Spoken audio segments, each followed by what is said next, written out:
Assalamualaikum warahmatullahi wabarakatuh. Waalaikumsalam warahmatullahi wabarakatuh. Gimana kabarnya hari ini anak-anak? Alhamdulillah. Baik. Sebelumnya ada yang tidak hadir untuk hari ini? Siapa? Siti Epi. Kenapa Siti Epi? Sakit. Oke, sebentar.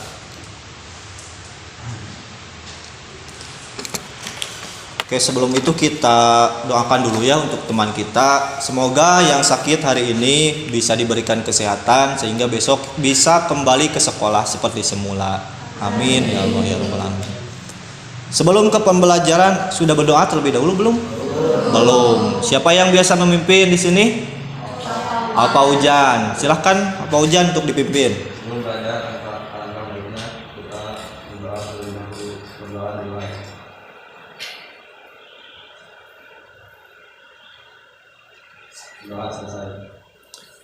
Oke, baik. Untuk materi kali ini kita akan belajar mengenai KKA. Apa itu KKA? KKA itu coding dan kecerdasan artifisial. Kalau dari sini judulnya pengoperasian, pengaplikasian, dan kolaborasi perangkat kecerdasan artifisial. Nah, di belakang kelihatan? Kelihatan, oke. Nah, untuk tujuan materi yang akan Bapak sampaikan di pertemuan kali ini, diharapkan yang pertama siswa bisa memahami konsep dasar AI atau Artificial Intelligence. Kemudian yang kedua, siswa diharapkan memahami karakteristik dan prinsip kerja Artificial Intelligence. Nah, sebelumnya mungkin kalian sudah mengenal tentang AI belum? Sudah ya. Contohnya seperti apa? ChatGPT. Ada lagi? Gemini. Ada lagi? DeepSeek. Apa? Meta AI. Banyak ya. Nah, berarti kalian sudah mengenal contoh-contoh dari platform kecerdasan buatan itu sendiri. Tapi yang jadi pertanyaan, apakah tahu kecerdasan buatan itu apa sih? Definisinya. Nah, gitu kan? Pasti kalian mungkin cuma pakai ya, belum tahu apa sih kecerdasan buatan, bagaimana prinsip kerjanya, bagaimana karakternya. Nah, sebelum itu kita akan melihat video terlebih dahulu.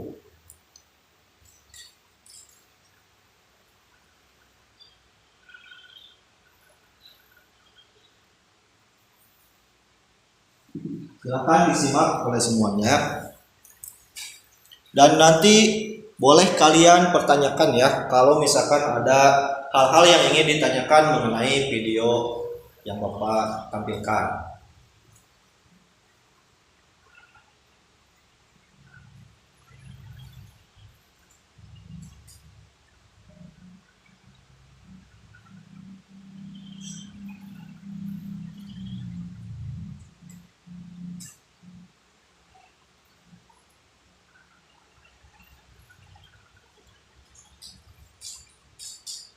Nah, ini definisi kecerdasan buatan menurut para ahli.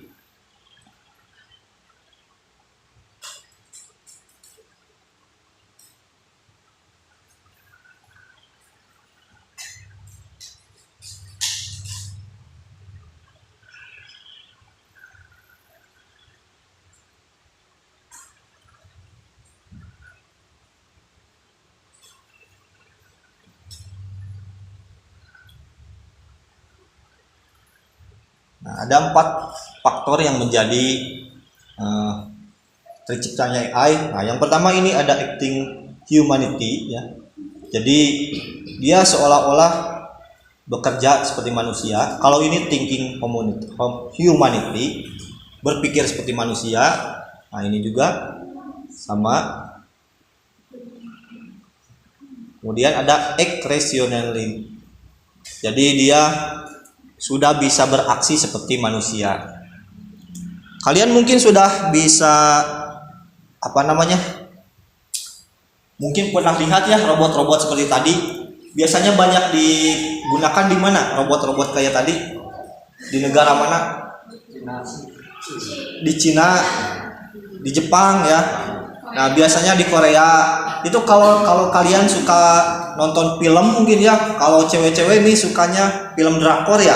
Ketika jadi ketika si aktornya pergi ke restoran, kalau di negara yang sudah maju itu yang melayaninya manusia apa robot? Robot ya. Jadi sudah merambah ke berbagai bidang. Jadi ada satu AI yang diciptakan khusus selain cara berpikirnya, dia juga dirancang untuk bagaimana melakukan geraknya seperti manusia. Salah satu contohnya kayak robot pelayan restoran. Seperti itu. Kira-kira dari video barusan ada yang mau ditanyakan? Boleh acungkan tangan ya kalau mau ada yang bertanya. Saya kan ingin bertanya, Boleh, Sherly gimana? kalau kecerdasan buatan dengan kecerdasan manusia ada bedanya tidak? Oke, bagus ya. Kita kasih tepuk tangan dulu untuk Sherly. Jadi memang ini akan menjadi problem bagi kita karena semakin canggihnya teknologi akan memudahkan pekerjaan kita. Cuma di sisi lain, kita sebagai manusia mungkin akan tergerus atau tergeserkan oleh robot-robot tadi, oleh kecerdasan tadi. Sehingga mungkin Sherly muncul pertanyaan, apakah ada bedanya antara kecerdasan buatan dengan kecerdasan manusia? Nah, kita lihat dulu. Ada ya, tentu ada bedanya. Kita zoom dulu, mungkin gak kelihatan. Kalau kecerdasan buatan atau AI, kita lihat dari aspeknya dulu. Yang pertama ada aspek emosi dan perasaan. Kalau sebelum Bapak jawab, kira-kira dari faktor emosi atau perasaan ada perbedaan nggak? Ada jelas ya antara manusia dengan kecerdasan buatan. Nah, kecerdasan buatan dia tidak memiliki perasaan dan hanya mengikuti instruksi atau algoritma yang diprogram. Beda dengan manusia. Manusia itu punya perasaan, itu kan. Sekarang misalkan gini, Bapak akan memerintahkan kepada Nita. Nita, tolong buatkan laporan bahasa Indonesia. Mungkin untuk perintah yang pertama Nita akan mengerjakan. Pak, ini hasilnya. Nah, Bapak minta lagi, Nita tolong buatkan tugas matematika. Tolong bantu jawab soal fisika. Mungkin 2-3 Nita masih mau mengerjakan. Tapi kelamaan kan Nita juga punya perasaan. Ya, akan ada saatnya Nita capek. Akan ada saatnya Nita pusing atau dan lain sebagainya. Beda lagi dengan kecerdasan buatan. Kita mau menanyakan 24 jam selama servernya masih tidak nge-lag, memorinya tidak penuh, itu akan membantu kita. Seperti itu. Paham ya, Sherly? Semuanya menangkap? Oke. Nah, kemudian di aspek lainnya juga sama. Di bagian pembelajaran dan adaptasi, di mana kecerdasan buatan itu belajar dari data dan program yang telah diberikan. Nah, beda dengan manusia. Manusia mampu belajar dari berbagai sumber atau pengalaman, interaksi, kemudian sosial dan pendidikan. Nah, contohnya kalau manusia kita tanpa belajar, contohnya Bapak lagi lewat kepada kerumunan warga. Nah, awalnya Bapak tidak sopan atau tidak berkata permisi. Nah ya, jadi Bapak langsung melewati kerumunan warga, kemudian oleh warga diprotes. Kamu orang mana? Gitu kan. Kok tidak sopan? Gitu kan. Nah, dari hal tersebut manusia bisa belajar dari pengalaman, dari sosial, bahwa ketika kita melewat kepada orang sekitaran, kita harus mengucapkan permisi atau menundukkan badan ya. Nah, jadi manusia bisa belajar dari berbagai sumber. Beda lagi dengan kecerdasan buatan. Dia hanya memakan data dari yang kalian instruksikan saja. Paham? Oke, kita lanjut ya. Nah, ini masih banyak. Nanti Bapak share juga mengenai perbedaannya. Kemudian ada penerapan AI di berbagai bidang. Yang pertama misalkan ada di bidang kesehatan. Kalau dulu mungkin sebelum adanya alat-alat yang canggih, jadi dokter mendiagnosis penyakit itu secara manual ya. Kalau sekarang kan banyak dokter yang menggunakan teknologi sehingga memudahkan dalam mendiagnosis penyakit dan operasi presisi. Misalkan adanya seperti rongsen, mungkin seperti itu ya. Bahkan mungkin kalian bisa melakukan chatbot dengan Halodoc. Ada yang pernah Halodoc? Belum ya? Kalau guru-guru mungkin ada ya. Jadi Halodoc itu seperti ChatGPT. Dia bisa berinteraksi dengan kita, menanyakan. Kalau kita mau menanyakan kondisi keadaan badan kita, maka Halodoc akan menjawab keadaan kita. Jadi didiagnosis. Kemudian yang kedua, di bidang pendidikan. Nah, ini salah satunya pembelajaran adaptif dan belajar digital. Salah satu yang kalian pakai mungkin adanya ChatGPT, itu kan. Kalau mau bikin gambar menggunakan Chrome, bisa menggunakan Canva AI, dan masih banyak lagi. Kemudian yang ketiga ada misalkan di bidang transportasi seperti mobil otonom dan navigasi cerdas. Banyak kan sekarang semakin berlomba-lomba membuat fitur mobil tanpa pilot, supir ya. Nah, salah satunya mobil apa? Ada yang tahu? Tesla. Nah, banyak ya.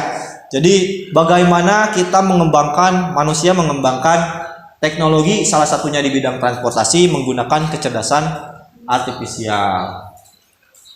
Kemudian di bidang bisnis ada layanan otomatis dan analisis konsumen. Ini biasanya kalau kalian sering all-shop di Shopee atau Tokopedia atau di yang lain ya, ketika kalian chat toko suka ada yang balas otomatis ya. Nah, itu salah satu fitur kecerdasan buatan yang diimplementasikan ke dalam bidang bisnis. Jadi meskipun orangnya belum membuka chat dari kalian, dari pelanggan, maka sistem secara otomatis akan memberikan pesan yang sudah diinstruksikan sebelumnya. Bisa ketangkap? Oke, lanjut.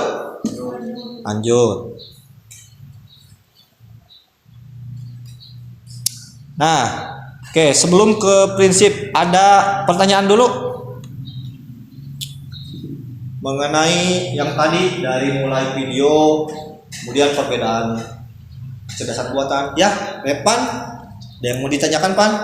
Kenapa kecerdasan buatan bisa menjawab atau melaksanakan perintah kita? Oke, memang salah satu cara untuk menggunakan kecerdasan buatan itu salah satunya kita harus memerintahkan si AI tersebut. Yang jadi pertanyaan Repan, kenapa kok AI bisa menjawab perintah atau pertanyaan dari kita? Nah, bagaimana cara kerjanya? Nah, cara kerjanya, jadi nanti si AI yang pertama dia akan memasukkan data. Nah, data yang termasuk data itu kan sudah dipelajari ya di Mapel sebelumnya, mungkin di Mapel TLJ. Kalau tentang komunikasi data dari Mapel apa? TLJ ada? TLJ ya. Nah, salah satu data bisa berbentuk pertanyaan, bisa berbentuk perintah suara, bisa berbentuk teks atau gambar. Ketika data sudah dimasukkan, maka kecerdasan buatan akan memproses. Nah, di sini disebut dengan pelatihan data ya, atau algoritma kecerdasan artifisial. Mungkin kalau bahasa si mahasiswa istilahnya itu machine learning gitu. Udah dengar belum? Belum. Oke.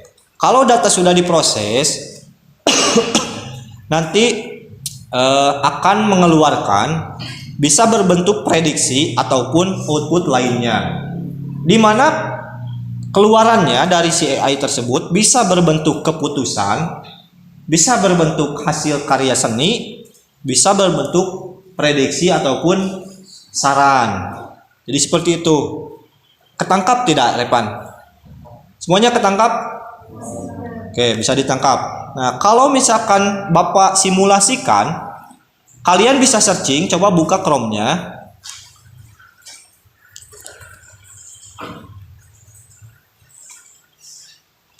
Kalian searching code, nulisnya pakai C ya. Code, nah, spasi org, spasi Oceans, nulisnya Oceans. Internetnya sudah jalan? Oke. Sudah, coba di enter. Nah, kalian pilih yang pertama ya, yang AI for Ocean. Coba kalian klik.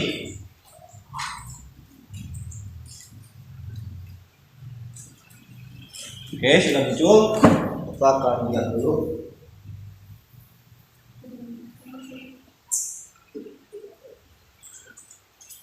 Mulai.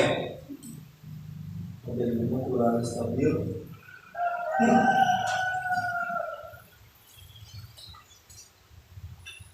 Ada yang sudah terbuka?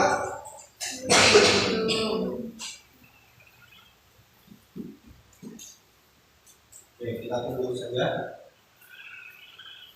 Sambil menunggu, mungkin Bapak akan simulasikan terlebih dahulu.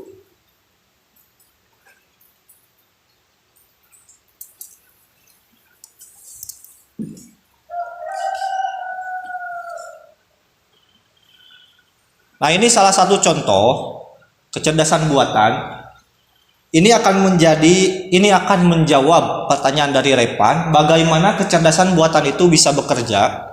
Contoh di sini ada robot AI. Nah, misalkan Bapak menciptakan robot ini untuk memfilter, menyaring. Nah, apakah di lautan ini bentuk yang seperti ini apakah ikan atau sampah? Itu kan.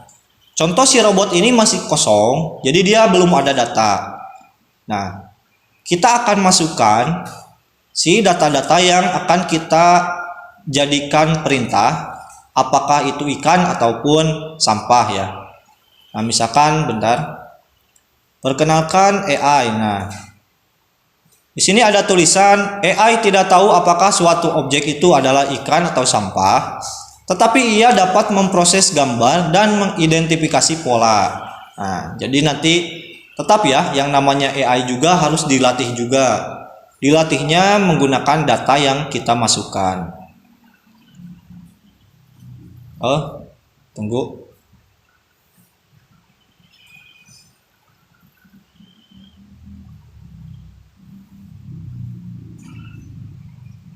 Punya kalian sudah terbuka belum? Belum, masih nge-lag.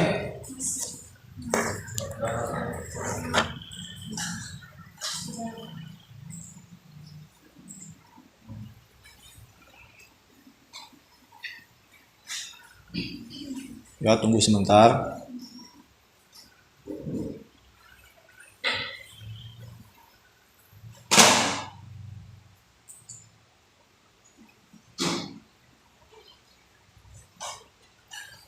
Nah, misalkan ini si robot tadi yang akan kita masukkan datanya. Nah, di sini ada gambar. Ini gambar apa? Kaus kaki ya. Nah, pertanyaannya, apakah ini ikan? Bukan ya. Berarti kita pilih tidak ikan. Jadi ini proses dalam melatih kecerdasan buatan. Nah, apakah ini ikan? Ikan. Ikan. Nanti kalian coba. Nah, tahukah Anda? Nah, kita lanjut saja. Kita lanjut ikan. Bukan. Bukan. Bukan. Ikan. Bukan. Bukan.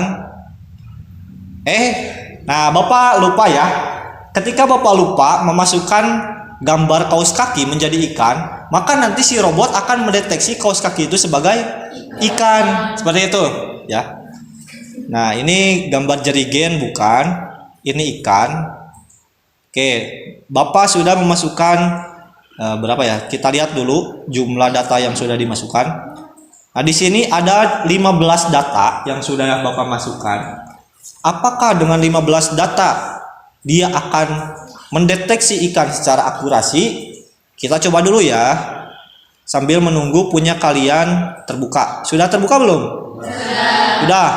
Oke, nanti sebelum kalian coba, kita lihat dulu ya punya Bapak.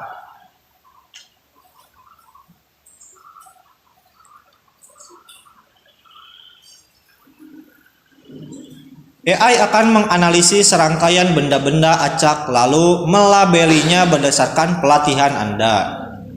Nah, jadi AI juga dilatih oleh kita ya. Nah, ayo kita coba jalankan.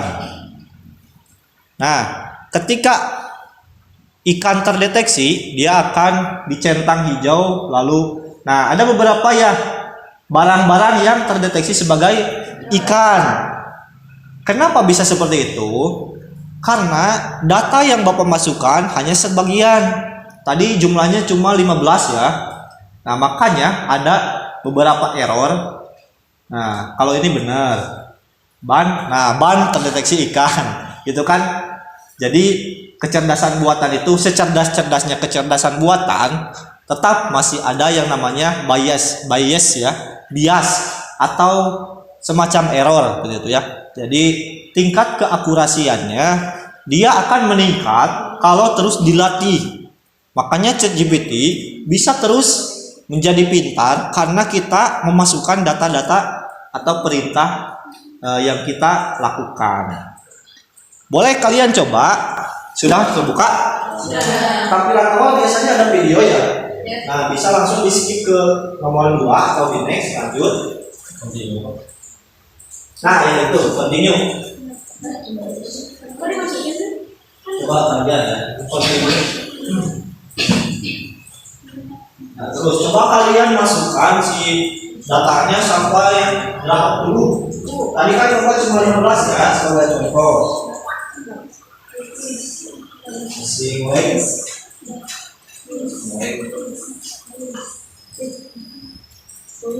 Ini baru berapa? Belum.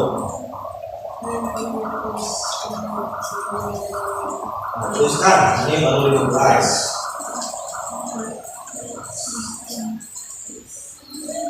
Wah, tapi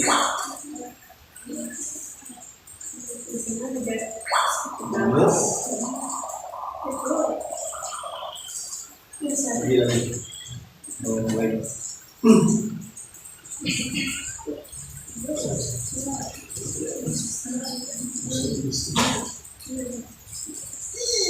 Boleh ini bahasa Indonesia. Ada yang sudah mencapai 50 datanya belum? Belum.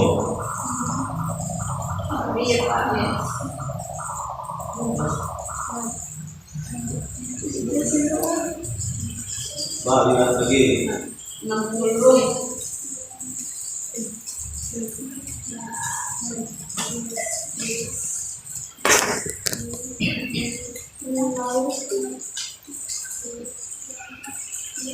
Gimana Pak Ujang? Berapa data? Oh, baru mulai. Ini baru 46. Ini berapa data? 30. Nah, 55 nih.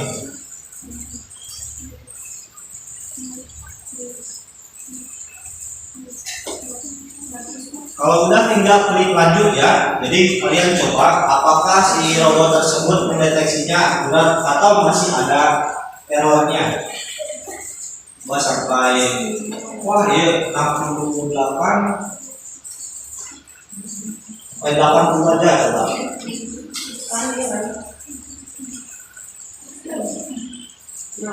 Coba lagi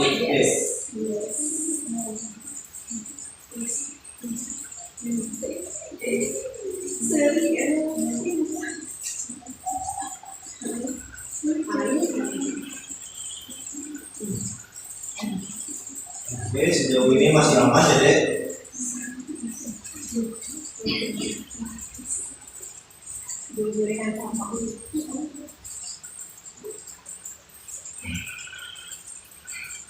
Nah, ada error ya.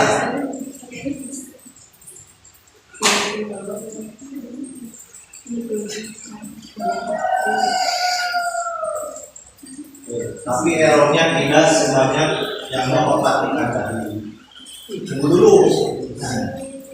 Coba yang lain. Nah, ini scan. Ada yang error? Belum. Tadi berapa data? 90. Yang ini berapa data? 100. Ada yang error. Nah, satu itu ya error.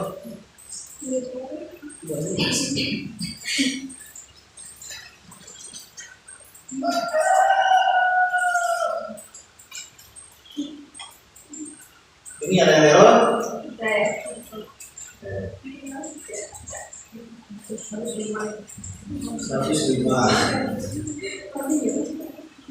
Kalau misalkan sudah, continue saja. Coba sekali lagi kita lanjut sekali lagi. Coba lanjut lagi. Kita coba di bagian yang nomor berikutnya. Nomor 3.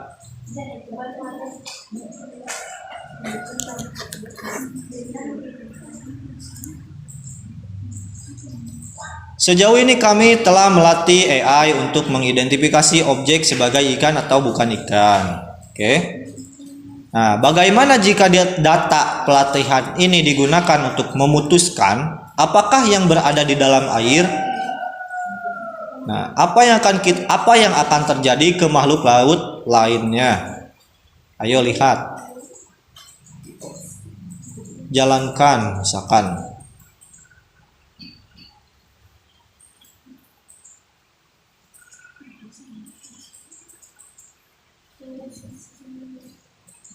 Nah, kalau yang tadi dia akan mendeteksi apakah ini ikan atau bukan. Nah, di tahap selanjutnya AI akan dilatih lebih detail lagi ya. Nah, mungkin nanti mengidentifikasi apakah ini makhluk laut atau bukan. Seperti itu. Nah, ayo kita latih kembali. Coba punya kalian dilatih lagi. Itu ada di nomor 4. Nah, pertanyaannya apakah ini berada di dalam air? Pisang gitu kan? Pisang tidak ada di dalam air.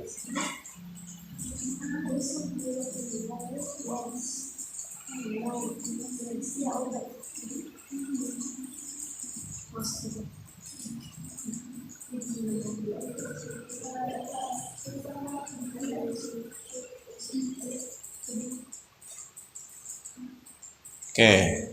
Coba silahkan kalian lanjutkan, nanti Bapak lihat.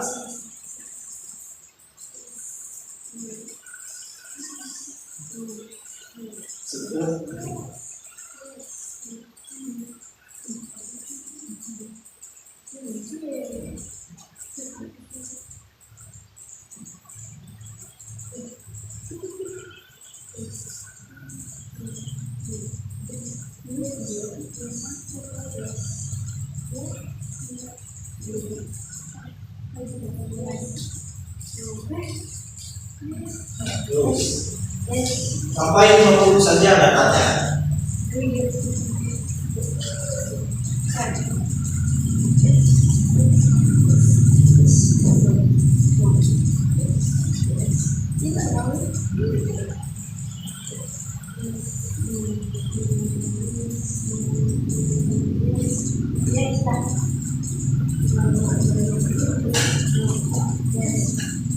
Coba jalankan. Makan datanya sudah cukup. Coba sekarang jalankan. Apakah dia mendeteksi secara akurat atau masih ada biasnya?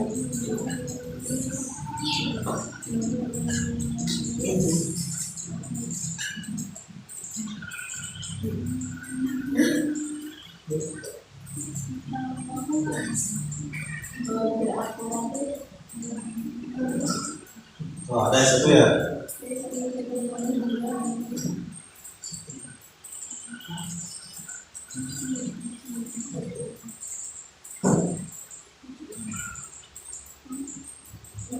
Oke. Enggak ya, sekarang mungkin ketika kalian mensimulasikan lewat platform ini, kalian setidaknya ada gambaran bagaimana kecerdasan buatan bisa bekerja, bagaimana kecerdasan buatan bisa memakan data. Paham ya? Oke.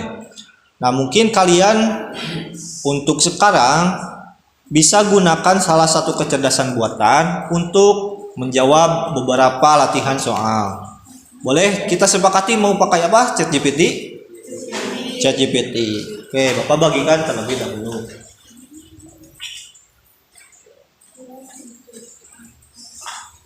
Nanti untuk yang ini satu kelompok sama Paulian, ini berdua. Ini berdua.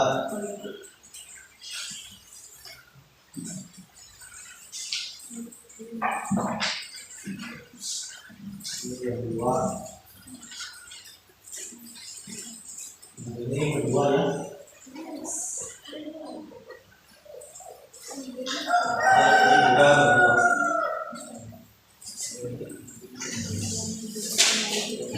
Sedangkan kerjaan kalian bisa mengoperasikan salah satu kecerdasan buatan untuk menjawab beberapa soal latihan. Dan nanti salah satu dari kelompok kalian harus ada yang presentasi di depan ya. Bapak kasih waktu 5 menit cukup? Cukup, oke siap. Bapak kasih waktu 5 menit.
Ada yang sudah siap?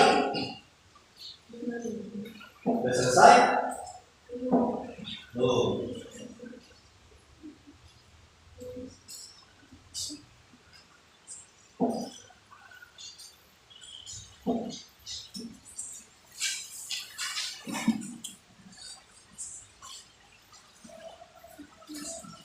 Kelompok 1 sudah beres? Sudah? Siap ke depan? Siap. Mau 1 orang mau 2 orang? Perwakilan. Oke, boleh. Kita ke kelompok 1 dulu. Nah. Oke, sebelumnya kasih tepuk tangan terlebih dahulu ya untuk kelompok 1. Terima kasih.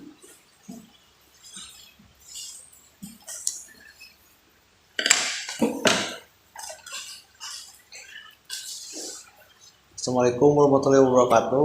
Waalaikumsalam warahmatullahi wabarakatuh. Perkenalkan, nama saya Muhammad Hari Prayoga.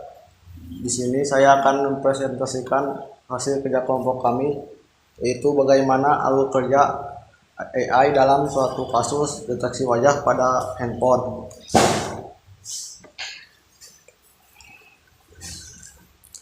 Yang pertama, AI akan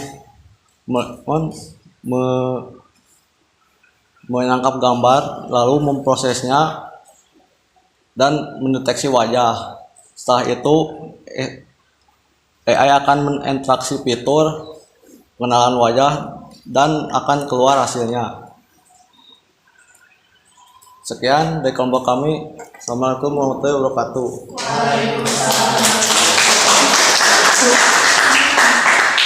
Oke, ada lagi yang udah beres? Belum. Oke, silakan lanjut ya. Jadi nanti barusan kelompok 1 dia membuat studi kasus bagaimana cara kerja AI dalam hal face recognition atau si kamera wajah ya. Kadang kan bisa HP sekarang bisa pakai fingerprint, bisa pakai kamera wajah. Nah, kelompok 1 menjelaskan cara kerjanya. Dia mulai dari kamera. Ketika sudah dibuka kameranya, lalu memasukkan wajah kita. Dan biasanya kan kalau memasukkan wajah, biasanya ada beberapa sudut pandang, ada dari tengah, dari samping mungkin ya. Kemudian mata kita juga harus kedap-kedip. Nah, jadi ada alur kerjanya sehingga dia akan membaca wajah kita. Bisa dipahami? Baik, alhamdulillah ya kalau bisa dipahami. Untuk materi kali ini dicukupkan sekian. Semoga ada manfaatnya. Marilah kita tutup pembelajaran kali ini dengan mengucapkan hamdalah bersama-sama. Alhamdulillah.